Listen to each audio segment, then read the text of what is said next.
Must be Saturday, the Paradigm Shift, episode 22. This has a big fight feel. We got a big jug on today. And by that I mean juggernaut. I see you, articulate alligator, big bad Dave Meltzer. Jakey Bakey? Oh, it's a party today. Let's get nuts. Big surprise guest today, boys and girls. Happy Saturday to the unbelievable start of the weekend. What's up, Nicole? Lori. Stacy in the house. Alexandra. There he is. You're fired up today. Yeah. This is going to be a good one. Real good. Football weekend, man. What's going on? All is well. Get the stitches out on Tuesday, Big Dave. Oh, congratulations, man. May you be healed forever. Forever. What's up, Tina? Hey, Alex. How you doing, Big Dave? Amazing, man. Amazing. I'm in the midst of the $100 million mastermind and back and forth from San Diego. I got my son's tackle football game, and we're going to the Rams game tonight. Tomorrow, speaking with Marshall Faulk, the incredible Hall of Fame running back. We'll be back at Lowe's Coronado in San Diego. I did a huge meetup yesterday in Coronado. Things are just going well, man. I'm helping people, making money for them, and having fun. Life is good. Beautiful. Are you ready? I'm also so excited about today's guest. I was just texting him back and forth. Why specifically? Oh, well, he's excited. He said I was thanking me for allowing him to serve me and my community. I'm like, well, what about your event in October? He's like, no. I want to serve you today. And I almost started to cry because this guy's one of my mentors. You know, he taught me the law of Goya. And initially he taught me the law of attraction. And then he retracted the law of attraction and created the law of Goya. So I can't wait to talk to him. One of the reasons why today is so special for episode 22. He mentored you, you mentored me. Let's dive right into it. I saw you this week specifically talking about rejection doesn't define you. Quitting does. Audience needs to hear about this one, Dave. Yeah, I think it's the epitome of Craig Siegel, the eagle, because, you know, I don't have any superpowers beyond anyone else, except for one thing. I'm probably the most consistent person you'll ever meet. And if you put the right habits in that habit machine of consistency, your story just grows and accelerates, and you learn and you live and you're passionate and you're purposeful and you're profitable. But man, what will define you every time is taking pain, suffering, setbacks, failures as a stop sign. You know, someone that, it's not just when things get tough. Let me get a little bit of subtlety in here. People quit for no reason. That's worse. Like I get someone with the pain is too much, right? You're running that marathon and you got a tumor in your foot. The pain is too much and they stop. I get that. But so many people quit before and almost when they're there for no reason other than they're not consistent. They stopped because they just can't do it every day. And if they did it every day, they would receive exponential results, compound interest, growth, acceleration. They would allow life to come through it because it is longing for itself. Yeah, it's so deep and so true.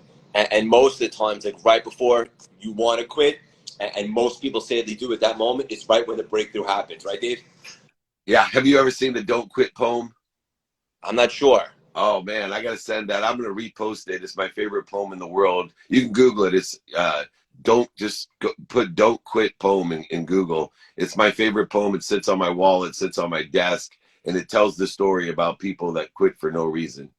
Okay. I need to see that one myself. We'll do one more, and then we're going to bring on the iconic John Asseroff. Oh, surprise. Hey, one thing that you said this week that I love, and I think it's so important, because especially with people like me and you who are very intense and very passionate, you said work hard, but don't take yourself too seriously. Yeah, well, I think rule number 6 is something I live by, because there's 2 types of people on earth. Both are ignorant, right? And why I say that is everybody on earth is ignorant because there's trillions of facts. Nobody's certain about what's going to happen. Anything could change what's going on, but yet people take on 2 different roles of ignorance. Humble ignorance is the acknowledgement of rule number 6. I'm not going to take myself so seriously. I don't know what I don't know. I'm radically humble, here to learn lessons, forget lessons, and relearn them and access them. And then there's the poor folk the arrogant ignorant that think they actually know something. They'll tell you, oh, you know, real estate's going up. Hold on to this. Crypto's this, and I'm holding it. You don't know shit. You don't know shit. And I'll tell you why you don't know shit. Because I don't know shit, right? I don't know. Certainly, I will give you advice on what mindset, heart set, and the conscious continuum to have about not knowing shit, about rule number 6, about not taking yourself so seriously. But I tell people all the time, should I invest in this? I said, what is your timing and risk tolerance? Now I can tell you supplementary, synergistic, or aligned with what's doing well, what's stable, or what's not doing well, according to the market makers, and the decision makers, what I think may happen with rule number 6 applied, of the humility that I don't know shit. So don't take yourself so seriously, and enjoy the consistent, persistent pursuit of your potential, instead of worrying about and attaching your emotions to an outcome, thinking you're an arrogant ignorant. No, be a humble ignorant, and just admit to people you don't know what the F you're talking about. You dig? You dig? Because I am blessed right there. I am blessed. Oh my goodness. Boom. On fire today. I am blessed. Yo, that alligator ain't playing around. We're going to bring on our guest. We're at 22. Where are we going with this thing? And when are we going to be on the small screen? We're going to go to the network with this show called The Paradigm Shift. We are here, and we are shifting the paradigm of the law of attraction with my mentor, John Asroff, coming on. Just proof of the world thought leaders that are willing to wake up early in the morning. The most handsome thought leader I know Jack Campbell's going to be mad at me, but me and my wife voted, and John Asroff is the most handsome of all thought leaders. Look what I got for you, Dave. Craig. Our favorite poem is right there. Don't quit. Don't quit. Don't quit. I'm listening to you. John. Some people just listen. I listen, and if Dave Meltzer says, look at a poem, I'm looking at a poem, baby.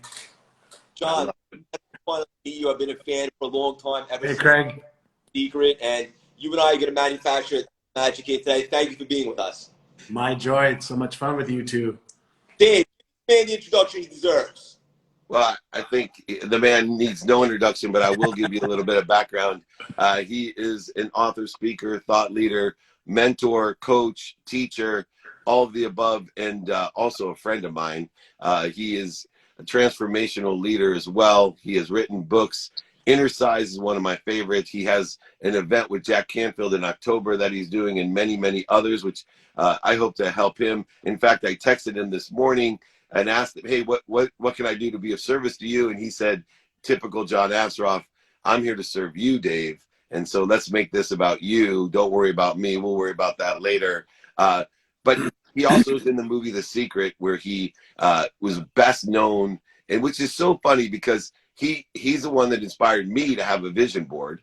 And then, of course, like anything else, we were talking about humble ignorance. Like, I thought I knew what I knew, so I came in to talk to John out there in Rancho Santa Fe in his big office, and I said, hey, the law of attraction, man, you wouldn't believe I have my dream beach house the same way you have yours. And we started talking about the law of attraction, and he kind of poo-pooed the law of attraction, and he taught me the law of Goya, which I have.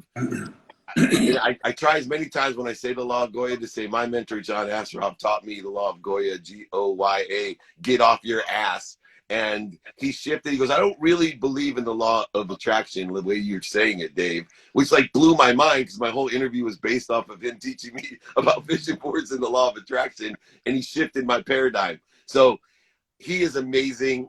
Anytime, anywhere, I will humbly serve John Asroff. And if that's not enough, he is a mentor, a friend, a teacher, a coach to me and millions. Now that's the introduction.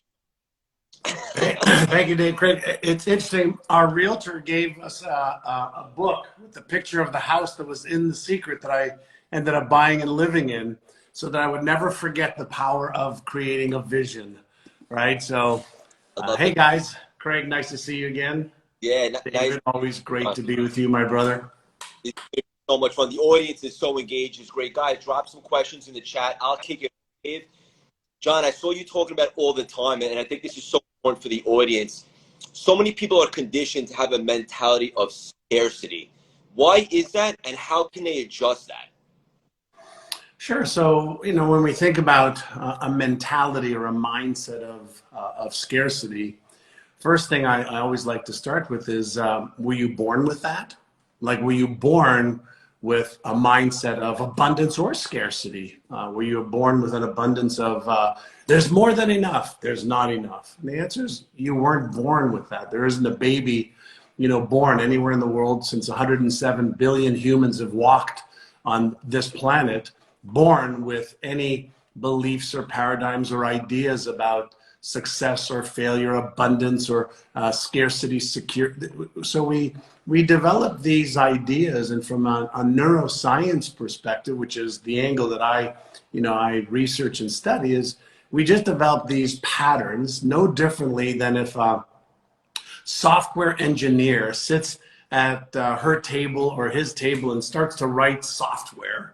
The computer then has software that the computer runs on.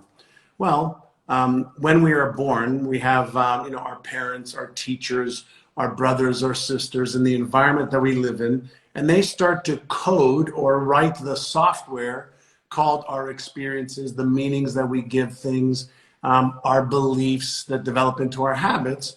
And then the very nature of how our brain works is that the patterns that are reinforced become stronger patterns and easier for us to implement regardless of what else is possible. So that's just a little bit of the understanding.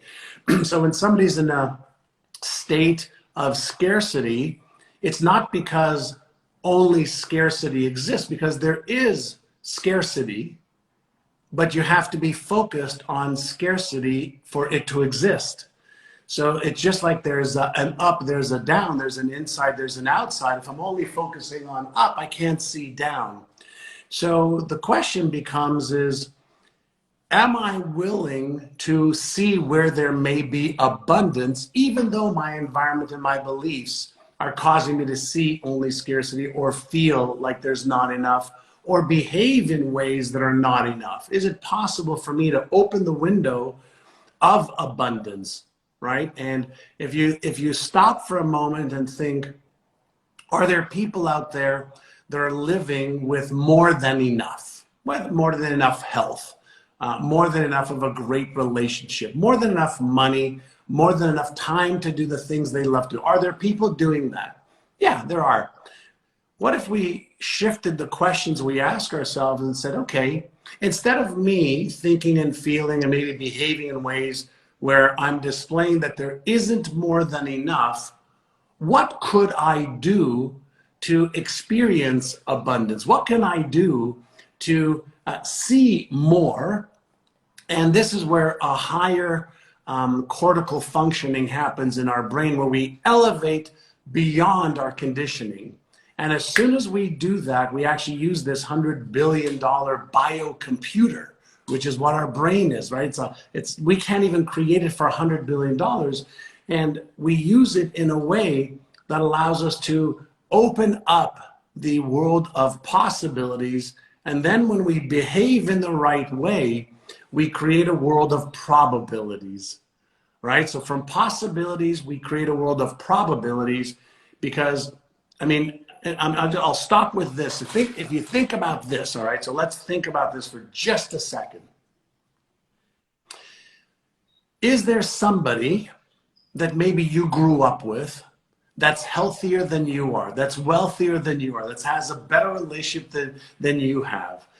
So in any area of our life, in health, wealth, relationships, career, business, fun, and experiences, there's somebody who's achieved more, right? So the question is, if somebody's achieved more, then more is possible. Well, then the next question is, how can that more be possible for me? And as soon as we do that, we shift our internal focus from scarcity to maybe I can have more peace of mind, more love, more kindness, more giving, more sharing, more money, more of whatever it is that we want. And the very essence of our nature, the spiritual essence of our nature, the intelligence within us, wants to express itself more fully. So it's really a little shift in our mindset, our upgrading of our skill set, and yes, doing the right things. The action set has got to be right also. I can't stop smiling. Juggernaut John in the flesh. This is outstanding. This type of stuff for 10 hours. Dave, what are you smiling at? Well, because I'm just thinking, God, man, I've learned so much from John Asroff. My neck is sore from shaking my head. Yes. And it's also an interesting thing because John and I are blessed to be around so many big thinkers. And, you know, I still think I have to train my mindset not to think of crumbs. When you talk about the multi-billion-dollar tool that I've been given, I still find myself with size, scope, scale, and sale problems. And I know what I mean by that is that we can't fathom the size, scope, and scale of things. So when I tell people in the past that I want to live to 111 and I'm going to die on January 11th as I was born on January 11th at 111, as I was born on 111 at 111 years old, most people, including me, think that's an abundant thought. And then a person like Diane Cannon, as I'm sitting there at the Laker game with her, looks at me very sad when I tell her, and I said, what's the matter? She said, why are you limiting yourself? She said, what if technology creates a way that most people live to over 1,000 years old, and for the next 50 years, you're telling yourself in the universe that you want to pass away at 111?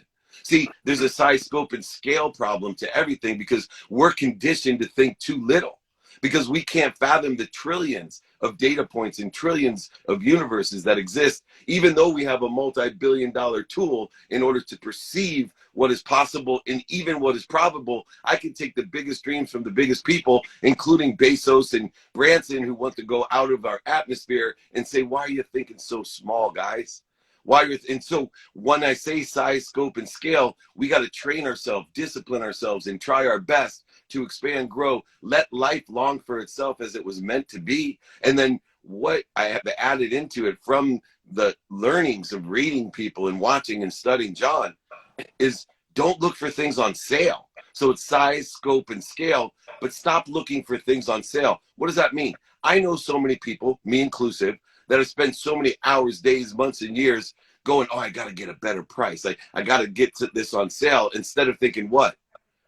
Why don't I just make so much goddamn money it doesn't matter what it costs? Because money and every other energy in the universe is infinite and limitless. How can I experience an instant of a second between limitlessness and infinity? I'll tell you why.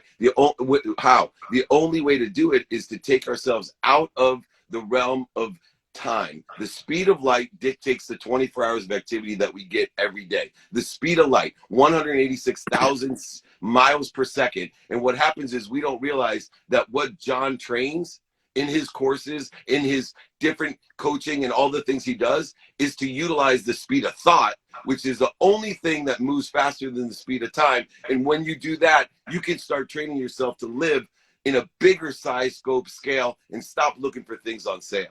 Johnny has Dave fired up today. I love the discussion, in as much as from the moment we are born, we are so used to navigating, the world that we live in with our 5 physical senses: hear, see, smell, taste, and touch, which are pretty finite. And when we talk about infinite space and time, there is, for example, in the world of quantum physics, there's something called entanglement. What does entanglement mean? Well, it means that everything is entangled in the universe. So let me give you an example.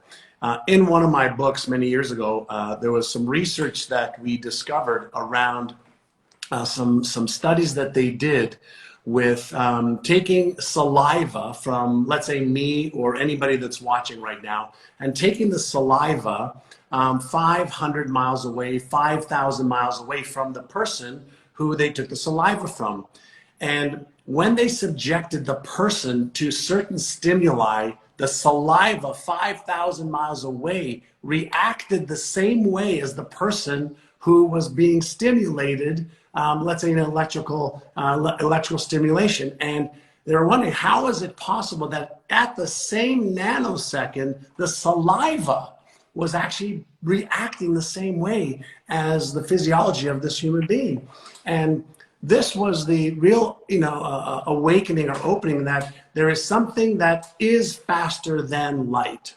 right? And so there's something that happens. It's almost like if you're in a, you know how a spider has a spider web and the spider might be in the middle of the spider web and something happens at the edge of the spider web and the spider just starts to go there because the ripple, okay, is instantaneous as soon as that, you know, like that pebble is dropped in the water, it's felt throughout. Well, I totally believe with Dave, and we're early. I mean, think about this. You know, 500 years of science, right? In 100, you know, 2 billion years or 2 million years of humans walking on Earth in one capacity or another, we got 500 years of science. And only in the last 20 years are we learning how and what this biocomputer of ours, the most sophisticated, you know, organism in the entire cosmos that we're aware of, operates. We're just getting the user's manual right now.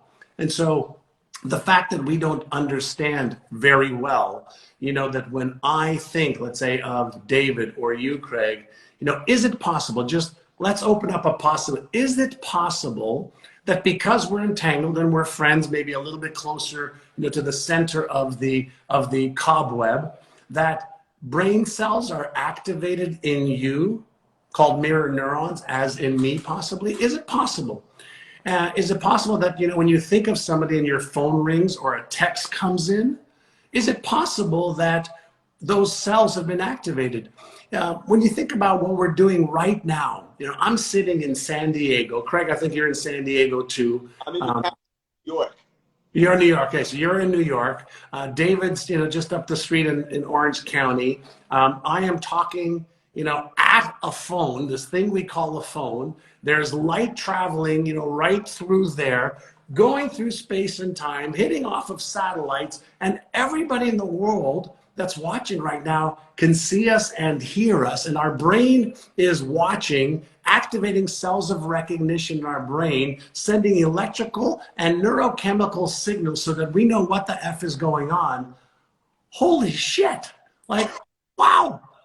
Just 100 years ago, if you would have told somebody we'd be doing this today, they would burn you, you know, at the stake. They would light you up thinking you're a freaking warlock or a witch.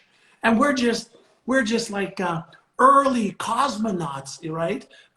You know, in this space. And so to think that we understand, you know, what we do understand a little bit more of is energy. Okay, Tesla said, if you want to understand the universe, understand energy, right? And if you think about that was like yesterday. It was like a second ago in time. And so there are some people that are always on the forefront of what may be, and there's some people that, you know, whether it's the seers, the sages that tapped into the quantum field, maybe even today some of the people that are experimenting with, you know, psychedelics, which allows you to open up states of consciousness that are hear, see, smell, taste, and touch physical senses, really do a limited job of allowing us to see and be with the whole versus the part of the whole. So I think it's time, you know, that we all open up the possibilities, like what is really possible. And if it's true that I'm only limited by my thinking, is it possible that I can think bigger? If it's possible that I'm only limited by, you know, the emotions that I'm used to moving towards a moving, is it possible to become better navigators of emotions, which is nothing more than the energy in motion within me? Is it possible that my skill sets are limited? And in order to have more, I have to become more. Right? Well, all of it's available now. So there is no reason in August 2021 to live in a state of scarcity, to not know how to manage your mindset and your focus and your awareness, to not upgrade the skills that you can Google, buy a freaking book of David's, you know, and just learn the stuff that he's learned and got, you know, in the years of his experience and the other authors. Go to YouTube. You don't want to spend money, go to YouTube. Like, you have zero excuse right now not to level up, because you're not going to have more. The universe doesn't care what your need is. The universe wants you to bring your seed, okay, to the garden, not your need to the garden. And so you bring your seeds of ideas, your seeds of possibility, your seeds of positivity, your seeds of I can versus I can't, and the world's your oyster. So, I'm still on that trail of scarcity. There is nobody, no human right now. Let me back up. There are some circumstances right now that can create scarcity. I get that.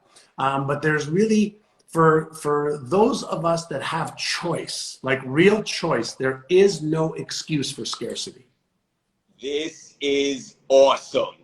Let me know if you know a good surgeon, Dave, because you have to surgically remove the smile from my face. Saturday dialogue does not get deeper than this. This is so valuable and so special. Dave, I see you smirking over there. Once again, right, I am happy, I am healthy, I am wealthy, I am worthy. What am I doing to interfere with it? But one of my favorite sayings that my oldest brother told me at 18, when I didn't realize that doctors had to be in hospitals because I wanted to be a sports physician, and he looked at me in complete dismay because I was pre-med and he knew I wasn't going to be a football player. He's like, David, you need to be more interested than interesting. And I have called it the +1 philosophy. So when you want to shift your perspective to creating and lessening the interference, realizing that you are healthy, happy, worthy, and wealthy, all you got to do is use a +1, a more interested than interesting philosophy. Because no matter how big you're thinking, ask yourself, wait a second, there's still +1, and it's like reminding me when you were little and you're like 1,000 times better. And your brother's like 1,000 times +1 better. That's exactly the philosophy that you want to have in abundance.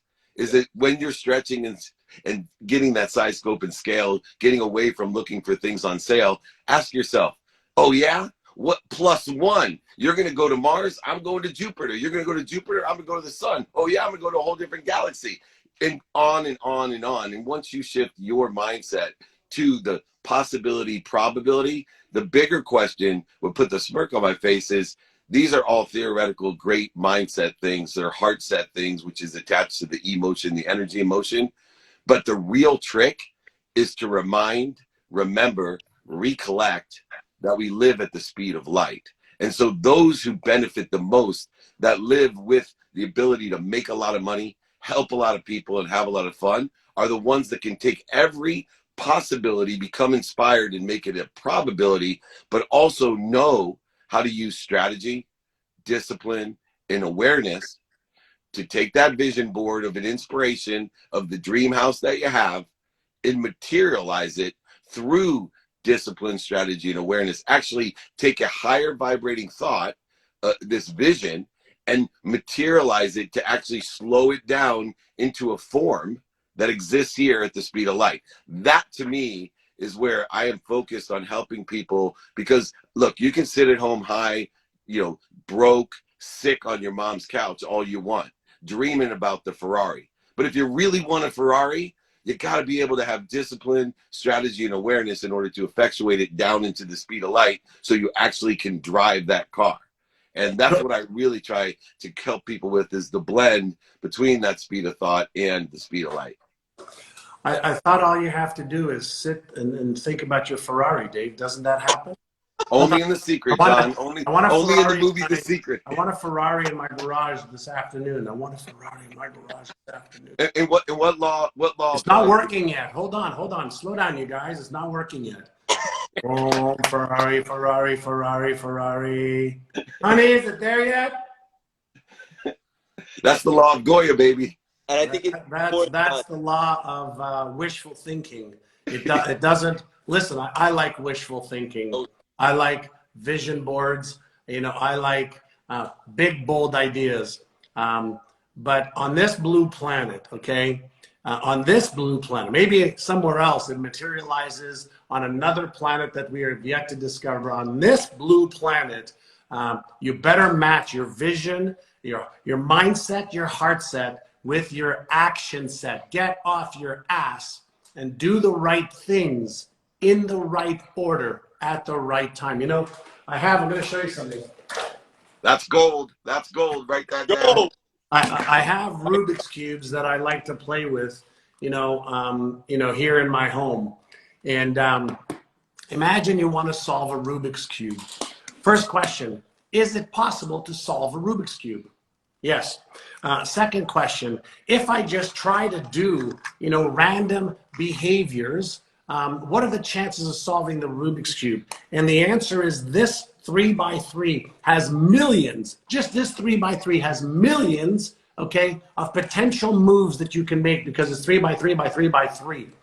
But most people say, hey, let me have this. Let me try the Rubik's Cube. And I can't do it. Well, the fact that you can't do it doesn't mean that you can't do it. The fact that you can't do it only means this one thing. I haven't yet learned the algorithm.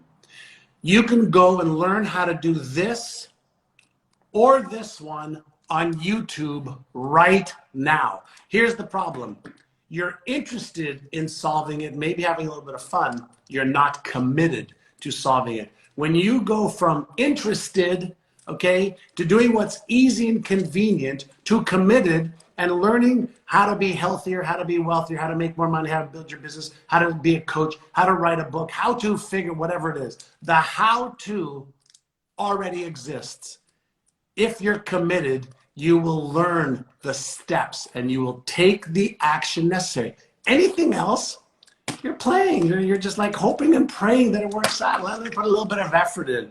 Yes, you can put less effort in when you learn the right steps. What most people are not prepared to do is be committed and then change. And that's what it requires, because you have to change your thinking, you have to change your behaviors, and you have to upgrade your skills, which takes commitment.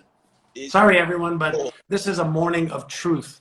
No fluff this morning, right? You want to hear fluff? Go somewhere else. You want to hear the truth of what it really takes, right? What does it really take? Okay, it takes commitment. Everything else comes after commitment. This is unbelievable. For the audience listening, we see how engaged you are. We love you guys. Continue to share the show. Johnny, I want to come full circle. This all ties back to something that you always say about the razor's edge. You can, but will you? Yeah, listen, yesterday, David, I know that you're here in San Diego, and if you're here Sunday, I'll see you at that event. I was at another event at a mastermind that I'm in with a bunch of business owners that are doing between, I think it was $7 million to $50 million a year in revenue. Everybody in the room, there was I think 8 or 10 of us, and we all are learning from each other the skills, the tools, the techniques, the mindset, the skill set, the action sets, because it's all possible. And here we are learning, the key things to do, not the things to talk about, the things to do, because we're all big thinkers, but you have to back up your thinking with the behaviors, because no differently, than, if you had a padlock, right? A padlock with a combination that you need to go 2 times to the right to stop at 29, 1 time to the left, stop at 19, turn to number 7, the padlock opens. The combination is got to be put into the padlock in a precise order. Well, David and I, both teach, as you know, Craig, is, the universe operates by law, not by luck. And so if you're not in resonance and in coherence mentally, emotionally, and physically, one of the pieces is not accurate. It's not that you can't open it up, but in order to operate within how the universe operates as far as we know it, we want to be more in concert. What does that mean? What does harmony mean? It means that the members of the band are playing together so that the music that is produced is beautiful. That's in concert. That's in harmony. If we're not achieving the results that we want, is it possible something is just not in concert, in harmony, and in flow? And so what's our job? Well, get in flow. Get into concert and coherence instead of chaos. And so you say, well, how do I do that? Well, you upgrade your skills on how to do that. You ask the question, well, how do I get my thinking right? How do I manage my emotions? How do I, what should I do? Dave, what should I do? What should I do when I wake up? What should I do, by 9 o'clock? What should I do at 12 o'clock? What should I do at 3 o'clock? We have time.